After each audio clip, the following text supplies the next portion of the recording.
창세기 12장 1절로 9절 말씀 한 절씩 봉독하겠습니다. 제가 먼저 봉독하겠습니다. 여호와께서 아브라함에게 이르시되 너는 너의 고향과 친척과 아버지의 집을 떠나 내가 내게 보여줄 땅으로 가라. 내가 너로 큰 민족을 이루고 내게 복을 주어 내 이름을 창대하게 하리니 너는 복이 될지라.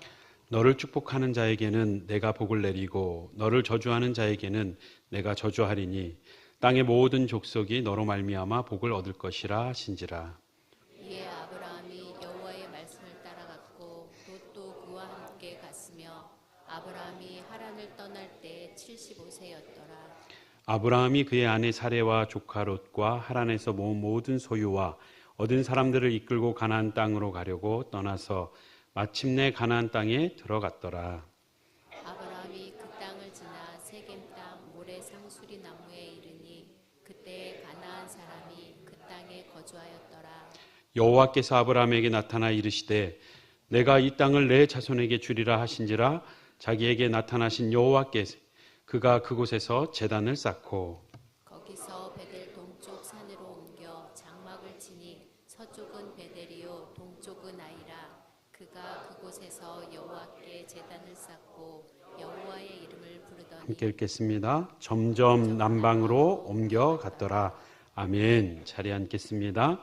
드려진 예물 위에 주실 말씀 위에 함께 기도하겠습니다.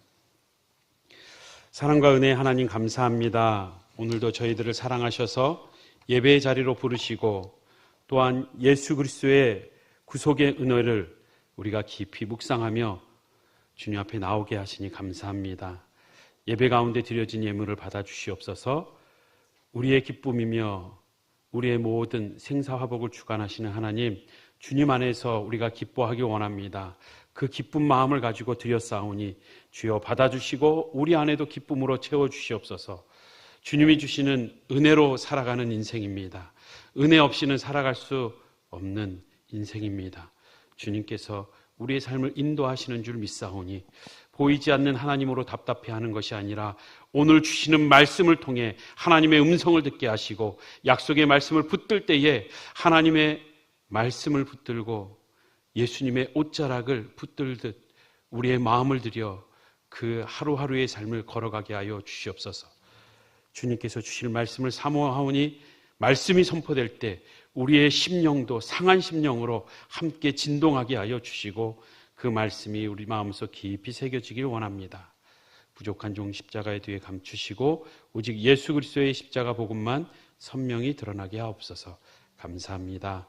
영원한 생명 주신 예수님의 이름으로 기도합니다. 아멘. 할렐루야. 하나님께서 오늘도 우리를 삼부예배 자리로 부르셨습니다. 말씀 가운데 깨닫는 지혜와 응답의 은혜가 있길 다시 한번 축복합니다. 우리 옆에 계신 분과 인사합시다. 축복의 통로가 됩시다. 축복의 통로가 됩시다. 우리가 살아가면서 우리의 삶의 터전, 우리가 살아가고 있는 이 고향, 성남이 고향이신 분도 있겠지만 또 다른 곳에서 사시다가 성남에 정착하신 분도 계실 겁니다. 하지만 어찌됐든 이 자리에 계신 분들 대부분은 성남이 익숙한 자리일 것입니다. 고향과도 같은, 제2의 고향과도 같은 그러한 곳. 우리는 이 익숙한 자리를 떠나는 건 쉽지 않습니다. 나이가 들면 더 그렇습니다. 안정된 걸 원하고 또 노후에 욕심을 내듯 노탐이라 불려지기도 하지만 나이가 들어가며 안정된 삶, 노후를 준비하는 것, 이것은 자연스러운 것이고 또 누군가에게 짐이 되지 않기 위한 지혜로운 모습일 것입니다. 오늘 본문에도 익숙한 삶의 터전에서 나이가 들어가고 있는 아브라함이 등장합니다. 아브라함에게 있어서 익숙한 제2의 고향 하란, 갈대아 우르에서 자라서 아버지를 따라 못 모르고 하란에 왔는데 이 하란에서 다시금 하나님이 부르십니다. 지금 아브라함을 부르는 창세기 12장은 처음 부르는 것이 아닙니다. 두 번째 부르시는 부름입니다. 그 배경을 우리가 조금 살피기 위해서 앞절인 11장 27절에서 32절까지 다시 한번 교독하겠습니다. 제가 먼저 읽겠습니다. 데라의 족보는 이러하니라. 데라는 아브라함과 나홀과 하란을 낳고 하란은 롯을 낳았으며 하란은 그 아비 데라보다 먼저 고향 갈대아인의 우르에서 죽었더라. 아브라함과 나홀이 장가들었으니 아브라함의 아내의 이름은 사레며 나홀의 아내의 이름은 밀가니 하란의 딸이요 하란은 밀가의 아버지이며 또 이스가의 아버지더라. 사레는 임신하지 못함으로 자식이 없었더라. 데라가 그 아들 아브라함과 하란의 아들인 그의 손자 롯과 그 며느리 아브라함의 아내 사레를 데리고 갈대아인의 우르를 떠나 가나안 땅으로 가고자 하더니 하란에 이르러 거기 거류하였으며 데라는 나이가 205세가 되어 하란에서 죽었더라. 아멘. 지금 아브라함이 떠나는 장면을 우리가 앞서 읽었고 지금 이 장면은 데라가 갈대아 우르에서 떠나는 장면입니다. 아브라함이 나이가 얼마나 됐는지 모르겠습니다. 어린 시절이었을지도 모릅니다. 그 아브라함의 아버지가 이민 갔던 모습 그대로 또 아브라함도 이민을 가야 되는 상황에 놓인 것입니다. 우리가 앞에서 읽었던 것처럼 11장 31절을 다시 한번 보면 그의 아들들과 또 그 아브라함과 하란의 아들 손자 롯과 며느리 아브라함의 아내 사레를 데리고 가는데 가나안 땅으로 가려고 했습니다. 그런데 갈대아 우르에서 가나안까지 못 가고 중간 하란에 멈춰서 거기서 정착을 합니다. 이름은 그 아브라함의 아버지 데라의 아들인 하란과 동일한 지명 이름입니다. 지명 이름과 아들 이름이 똑같아요. 지금 데라의 세 아들이 소개됐죠.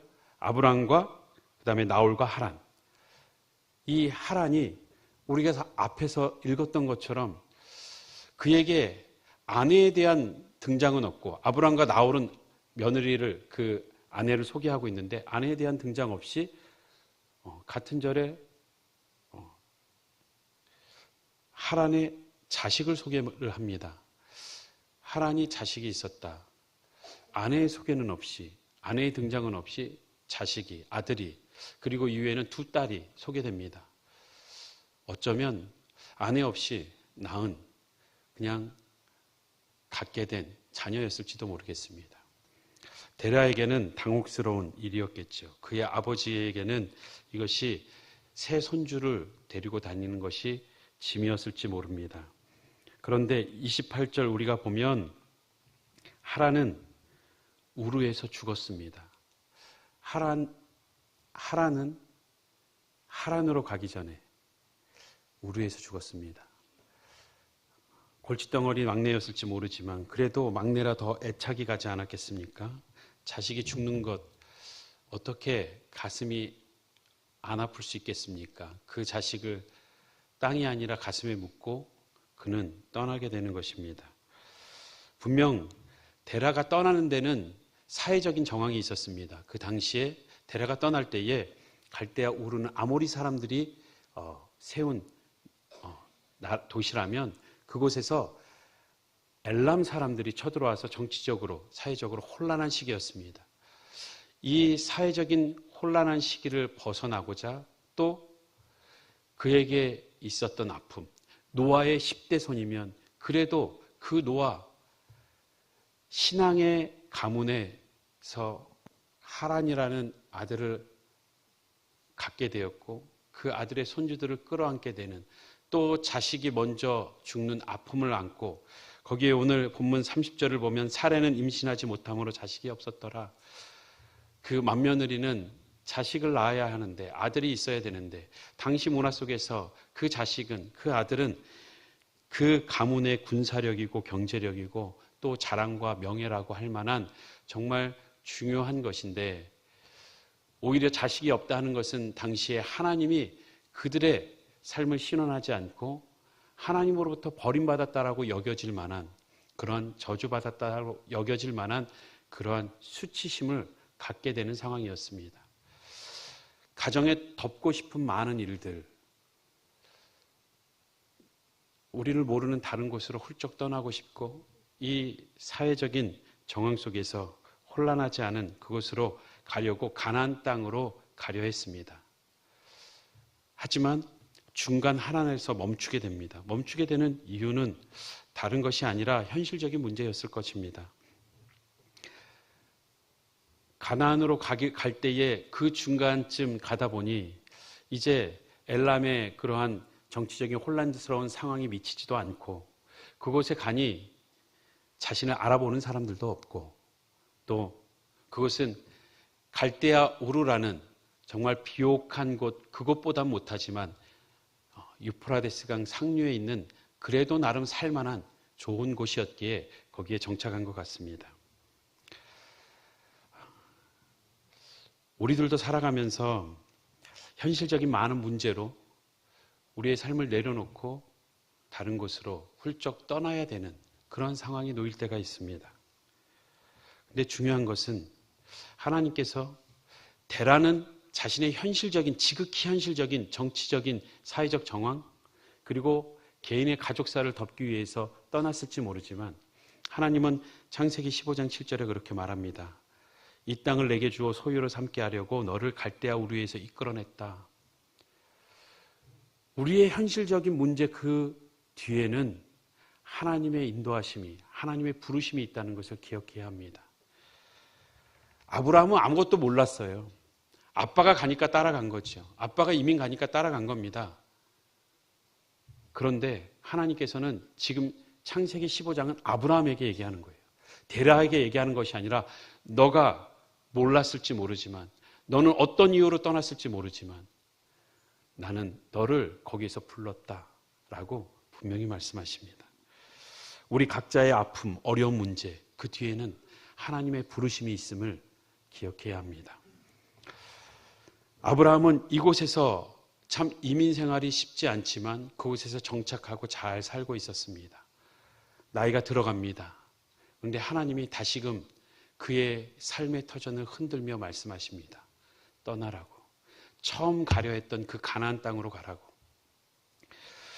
아브라함은 하란을 떠나고 싶은 마음이 조금도 없습니다. 그곳에서 산 세월이 얼마고 거기서 쌓은 많은 관계들 그리고 거기서 경제적인 활동을 할 때에 맺어진 많은 거래처들이 있지 않겠습니까? 우리도 우리의 삶의 터전을 내려놓고 떠나라고 한다면 내 직장에 거래하고 있는 이 거래처가 곧 내 밥줄인데 그 모든 지역을 떠나라고 그 지역을 떠나라고 했을 때에는 당시에는 더더욱 그들이 어떻게 살지 모르는 답답한 가운데 떠나야 했을 것입니다. 그리고 그 나이가 70대입니다. 10대라면 떠나라고 하면 얼씨구나 하고 집을 나갈 거예요. 하지만 너의 고향은 익숙한 곳입니다. 정겨운 곳이죠. 그리고 친척, 그 친족은 그들의 관계 속에서 배경이 되어주고 힘이 되어주는 관계들입니다.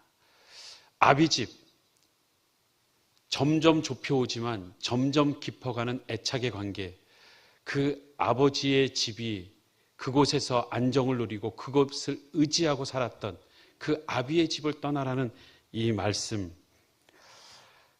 아브라함은 그 삶의 터전을 내려놓기가 쉽지 않은 또 다른 이유는 이 이민 생활을 한번 경험했기에 또 겪고 싶지 않은 거예요. 그것이 얼마나 외로운지, 얼마나 힘겨운지, 얼마나 척박한지 잠깐 이민교회 사역을 하면서 느꼈습니다. 짧은 시간이지만 많은 성도님들의 아픔을 들었습니다. 내가 왜 한국에서 버티지 못하고 떠날 수밖에 없었는지, 그리고 이곳에서 얼마나 처절하게 치열하게 내가 살아왔는지, 한 아주머니의 그 치열한 자녀를 살려내기 위해서 그 땅에 정착시키기 위해서 정말 힘겨운 삶을 살아온 얘기들을 많이 들었습니다.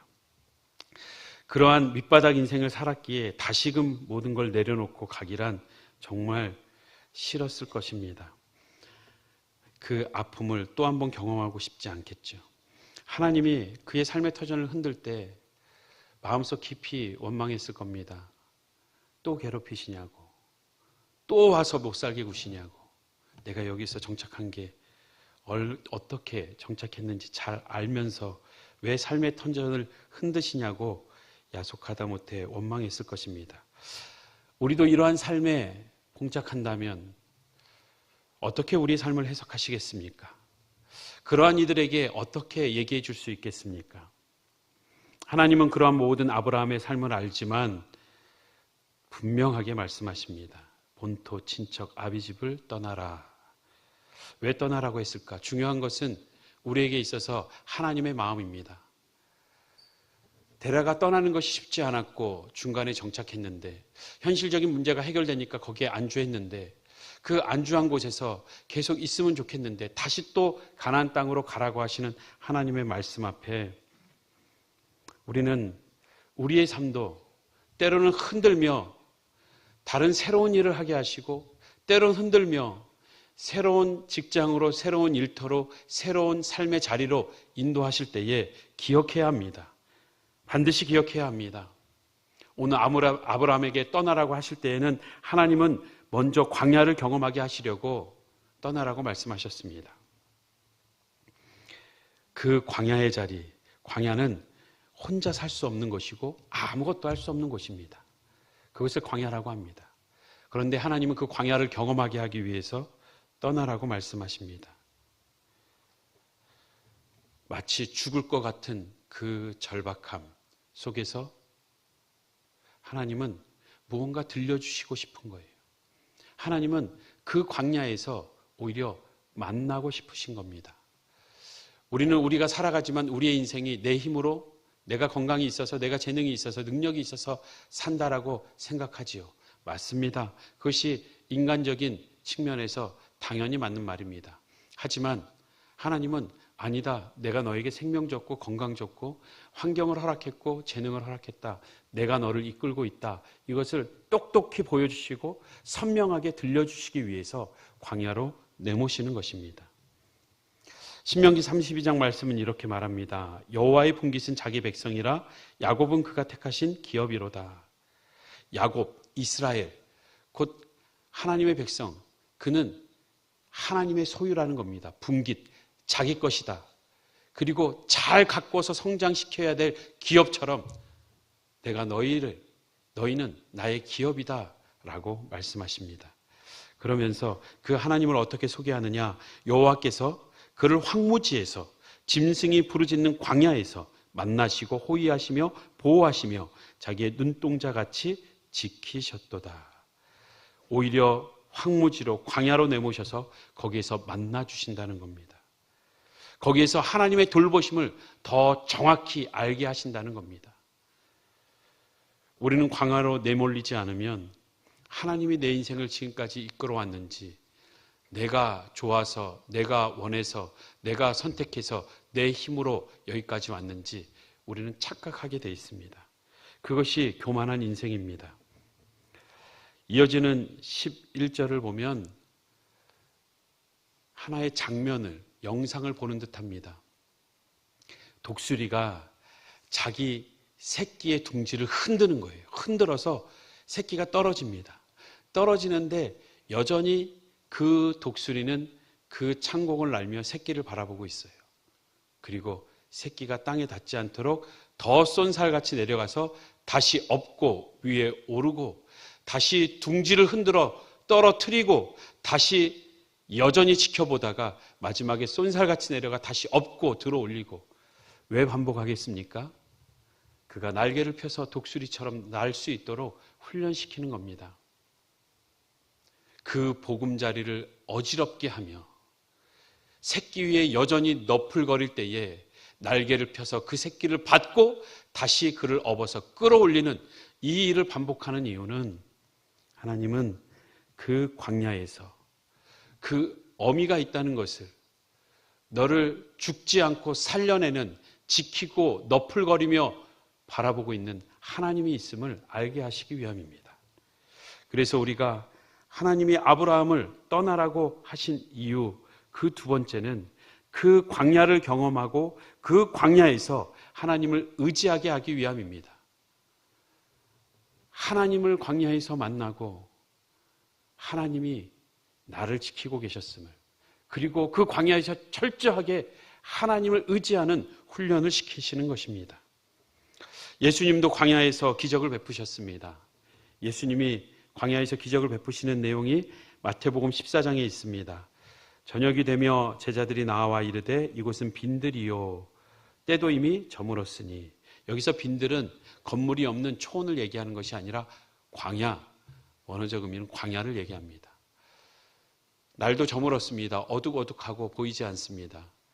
이제 알아서 각자 그 끼니를 해결해야 되는데 제자들이 가서 알아서 사 먹게 하라고 하니까 예수님께서 갈 것 없다 너희가 먹을 것을 줘라 라고 말씀하십니다. 아니, 제자들이 먹을 게 무엇이 있겠습니까? 광야인데, 때가 저물었는데, 가진 것이 없는데, 그 광야에서 할 수 있는 것이 아무것도 없는데 어떻게 먹을 것을 주라고 하십니까? 그런데 예수님께서 이어서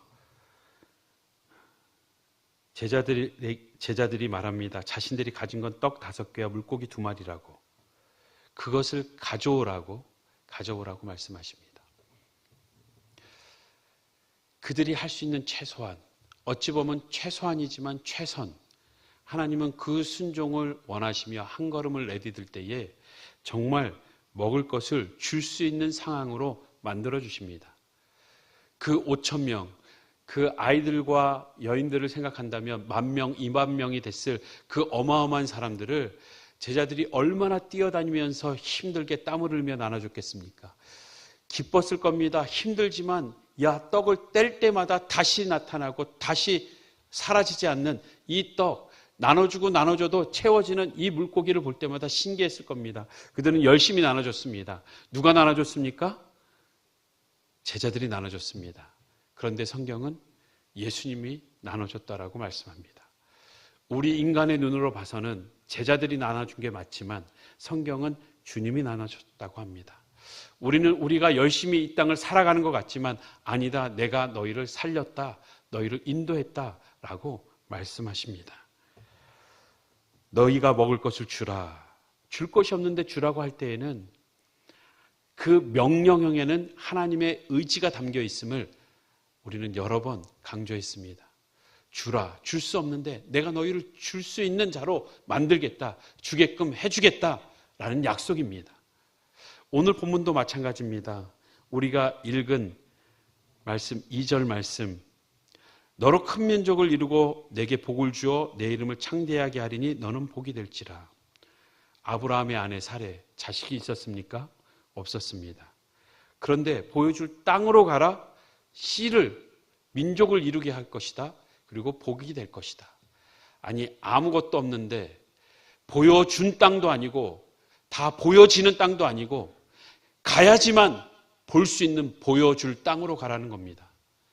보여진 땅이 아닙니다. 보여줄 땅입니다. 마치 내비게이션처럼 걸어가야 그 다음이 계속해서 안내되는, 그는 가나안 땅이 어떤 곳인지 몰랐지만 보여줄 땅으로 가라고 했기에 그는 순종의 한 발을 내디딘 겁니다.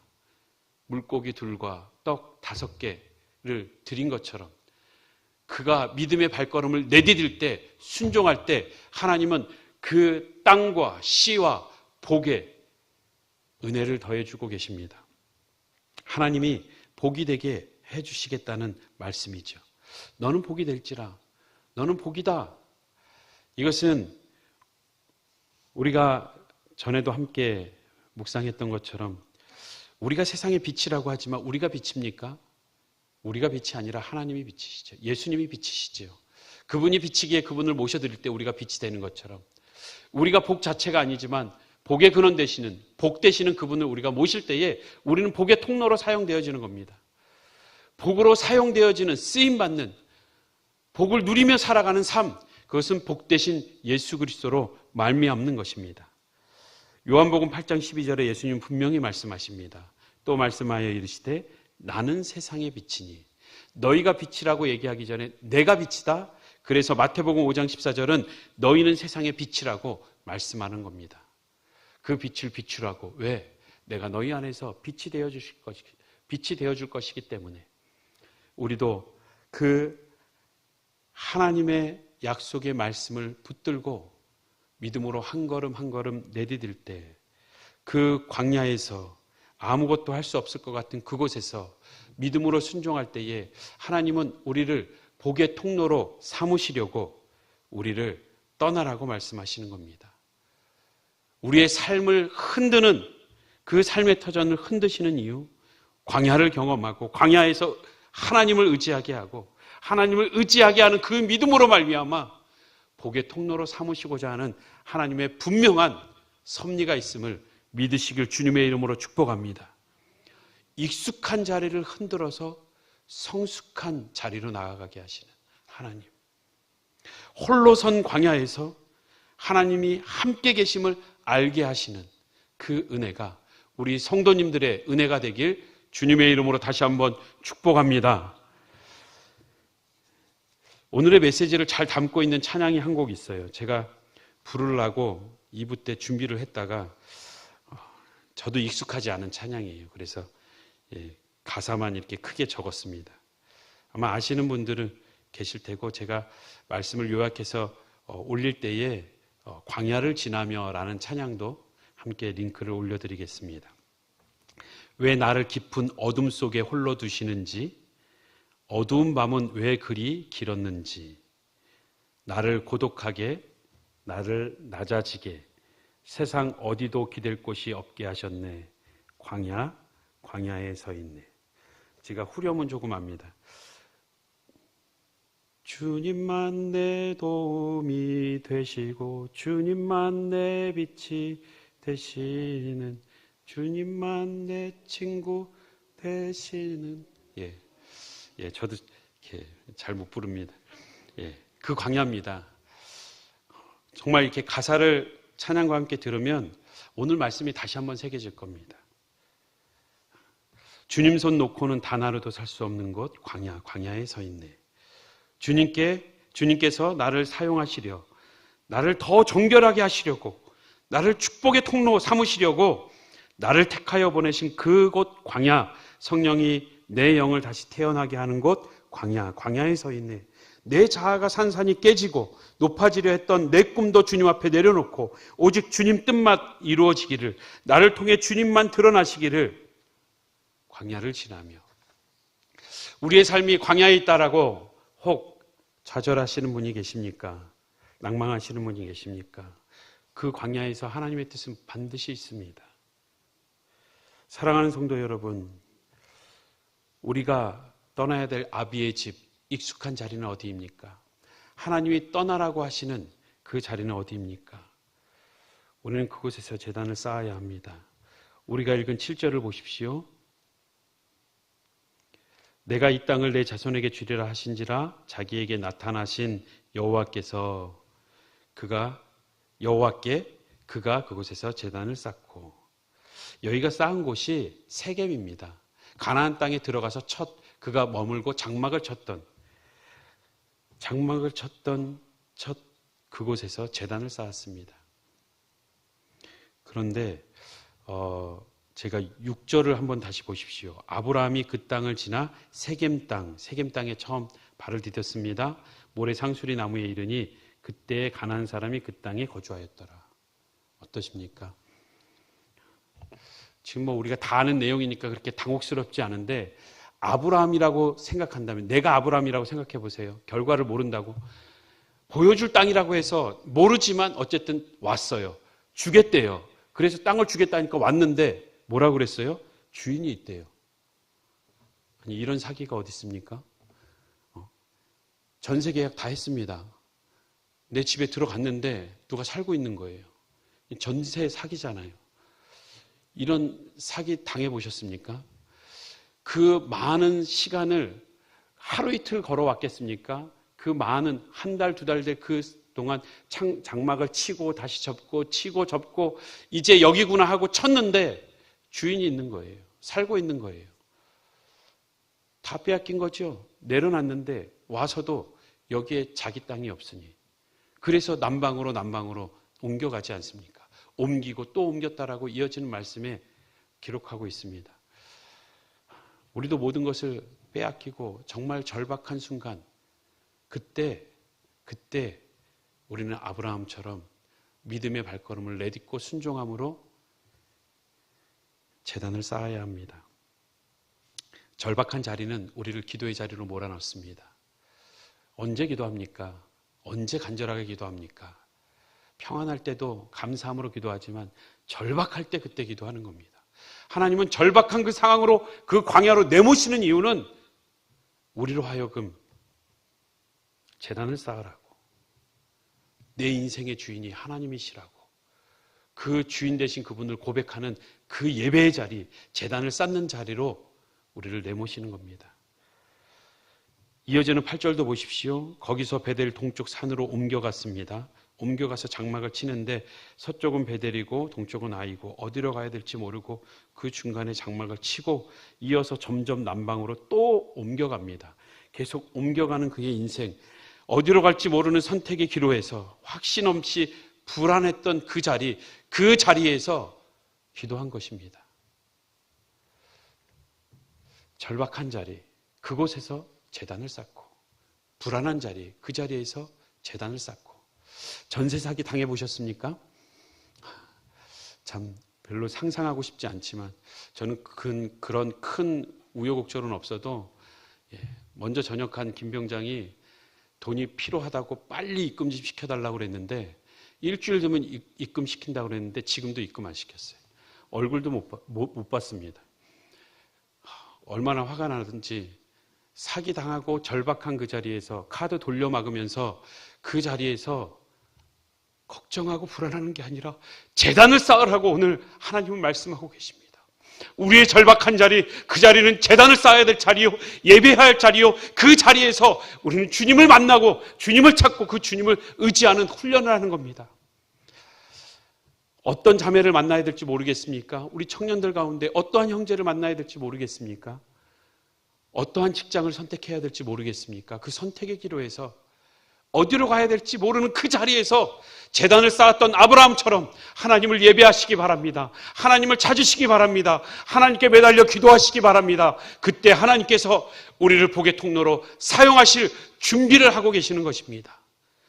불안한 우리의 인생길, 절박한 우리의 삶의 자리, 그곳에서 우리가 오늘도 장막을 치고 또 쳐야 됩니다. 오늘도 시작하는 이 삶의 자리에서 직장을 향해서 장막을 치고 또 새롭게 일을 시작하며 개업의 장막을 치고 학교의 장막을 치고 우리가 삶의 자리마다 장막을 칠 때 장막만 치지 말고 제단을 쌓을 수 있는 우리 모든 성도님들 되시길 주님의 이름으로 축원합니다. 그 제단을 쌓는 자리가 하나님을 만나는 자리요, 그것이 광야라 할지라도, 그것이 내몰린 절박하고 불안한 자리라 할지라도 하나님은 여전히 우리를 지켜보고 계시며 우리가 떨어지는 그 마지막에 다시 업어 들어 올려주실 줄 믿습니다. 그 하나님을 의지하며 나아가는 우리 모든 성도님들 되시길 주님의 이름으로 축복합니다. 우리 다 함께 자리에서 일어서겠습니다. 앞에서 불렀던 찬양 시작됐네. 하나님께서는 우리에게 새로운 은혜를 주시고자 새로운 곳으로